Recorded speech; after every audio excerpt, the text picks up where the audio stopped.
Sœurs et frères, c'est aujourd'hui vendredi, le vendredi de la Semaine Sainte. Le confinement est toujours à l'ordre du jour, ce qui fait que nous devons vivre cet office du vendredi saint ainsi, éloignés les uns des autres.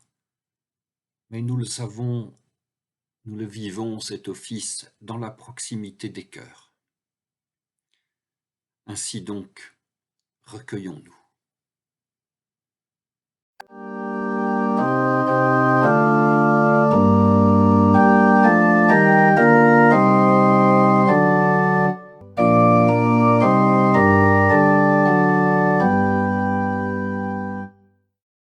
Ainsi donc, Jésus fut trahi, arrêté. Il y eut un simulacre de procès religieux, à la suite de quoi, déjà condamné par les siens, Jésus fut transféré chez le procurateur romain, seul habilité à prononcer des peines capitales. Et l'usage était que l'on relâche un prisonnier au moment de la Pâque. De prisonniers, on en avait deux, un brigand du nom de Barabbas ou Jésus. Pilate donc demanda à la foule rassemblée: « Qui voulez-vous que je vous relâche ? Barabbas ou Jésus qu'on appelle Messie ?» Car Pilate savait que Jésus avait été livré par jalousie. Les grands prêtres et les anciens persuadèrent les foules de demander Barabbas et de laisser périr Jésus. Reprenant la parole, le gouverneur leur demanda: « Lequel des deux voulez-vous que je vous relâche ? » Et ils répondirent: « Barabbas. » Pilate leur demanda: « Que ferai-je donc de Jésus qu'on appelle Messie ? » Ils répondirent tous: « Qu'il soit crucifié. » Pilate reprit: « Quel mal a-t-il donc fait ? » Mais eux criaient de plus en plus fort: « Qu'il soit crucifié. » C'est parce qu'ils étaient jaloux de lui que les hauts dignitaires du temple de Jérusalem avaient livré finalement Jésus aux Romains. Le jaloux est un personnage qui cultive l'illusion d'être l'origine et le centre du monde, et qui éprouve donc de la haine contre tout ce qui lui montre que c'est justement une illusion. Or, la haine est un sentiment extrêmement violent, un sentiment qui incite à tuer. Ces hauts dignitaires étaient-ils vraiment le centre du monde ? Ils régnaient sur le temple, et au cœur du temple, il y avait la demeure de Dieu. Ces hauts dignitaires régnaient sur tous les hommes qui assuraient le service divin. Sans eux, donc, pas de sacrifice, et sans sacrifice, pas de pardon de Dieu. Ces gens-là régnaient sur Dieu. Ou du moins le croyaient-ils, et ils en cultivaient l'illusion. Ceci étant posé, Dieu, en ce temps-là, agissait-il ailleurs qu'au temple de Jérusalem ? Eh bien, lorsque Pilate, gouverneur romain, présente Jésus à la foule et aux hauts dignitaires du temple, il le nomme Messie.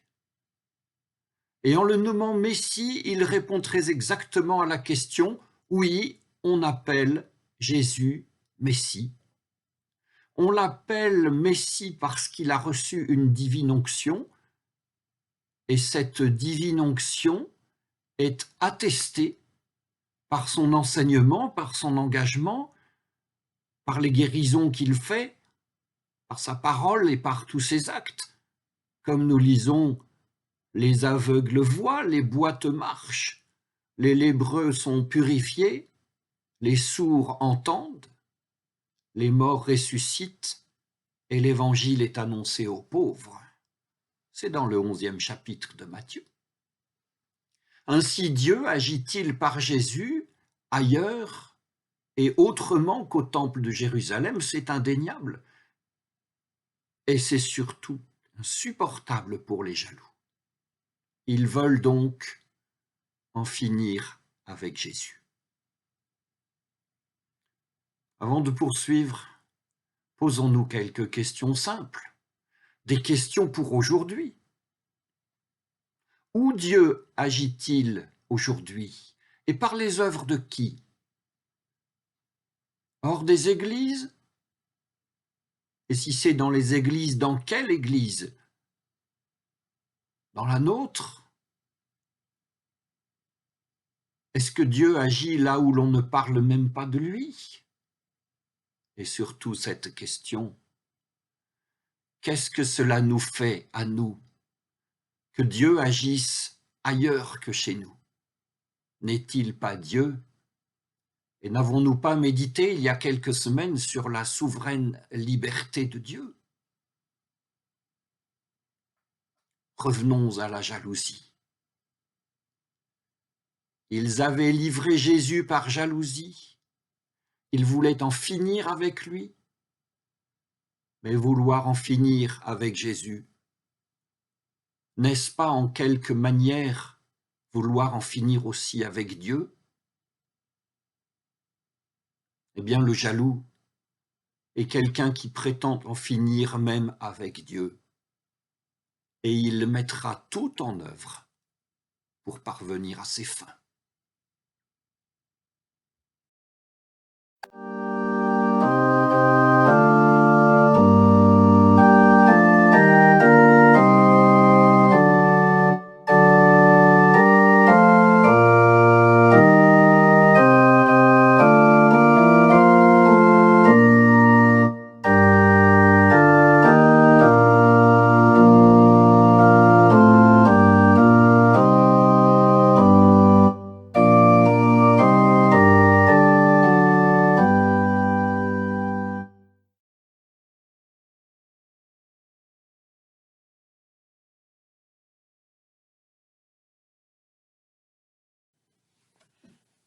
Quand ils l'eurent crucifié, ils partagèrent ses vêtements en tirant au sort.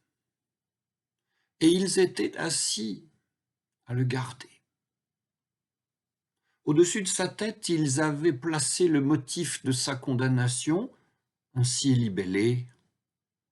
Celui-ci est Jésus, le roi des Juifs. Deux bandits sont alors crucifiés avec lui, l'un à droite, l'autre à gauche.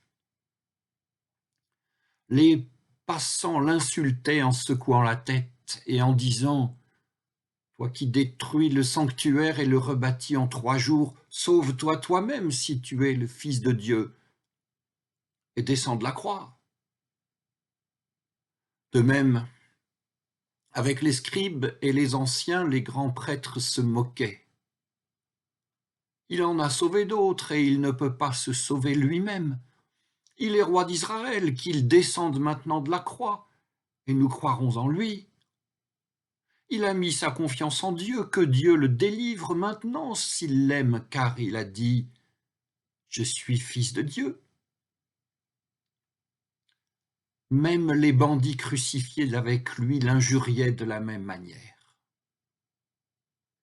À partir de midi, il y eut des ténèbres sur toute la terre jusqu'à 3 heures. Et vers 3 heures, Jésus s'écria d'une voix forte, « Élie, Élie, lema sabachthani », c'est-à-dire « Mon Dieu, pourquoi m'as-tu abandonné ?» Quelques instants plus tard, Jésus mourut. Et voici que le voile du sanctuaire se déchira en deux, du haut en bas.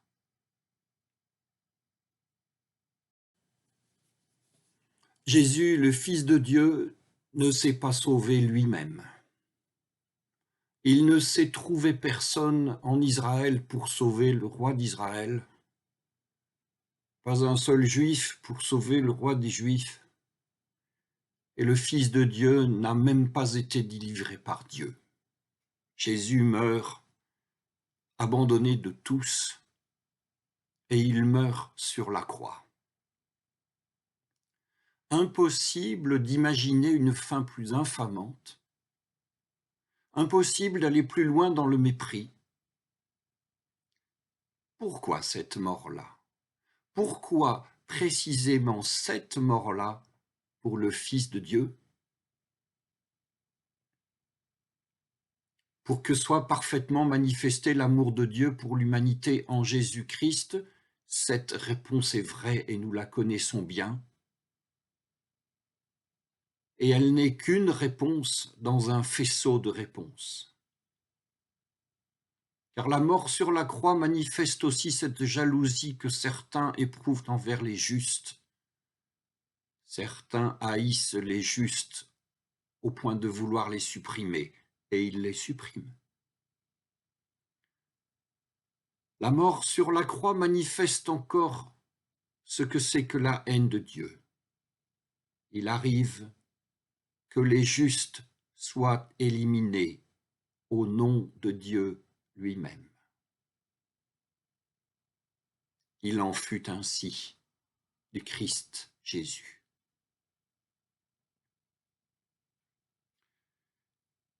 Pour ceux auxquels il reste un vague souvenir d'une expérience de bonté, pour ceux auxquels il reste un petit parfum d'espérance, la mort sur la croix manifeste que même si les justes périssent, Dieu est vivant. En dépit de toutes les bassesses, de toutes les trahisons, vivant en dépit de tous les amours qu'on prétend lui vouer et de toutes les haines dont il est l'objet. Un petit parfum d'espérance perdu dans un abîme de mauvaiseté. Cela n'est pas une nourriture solide pour la route, mais tout juste quelques miettes pour attendre, peut-être.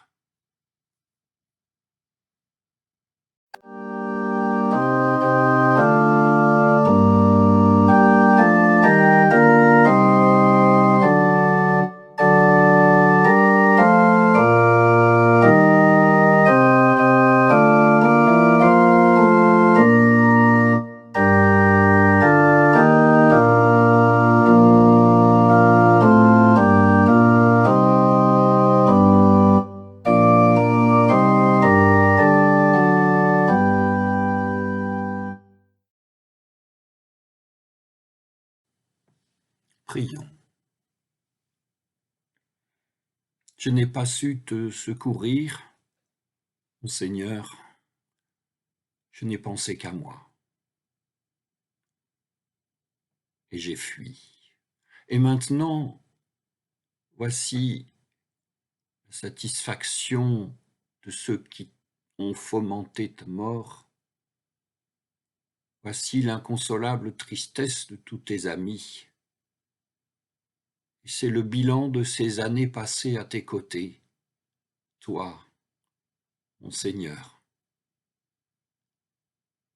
Je voudrais t'ensevelir en moi. Je pourrais ainsi t'attendre, toi que j'ai si peu, si mal, et tellement aimé. Repose en moi, Seigneur, si tu le veux. Moi, dès ce moment, je t'attends.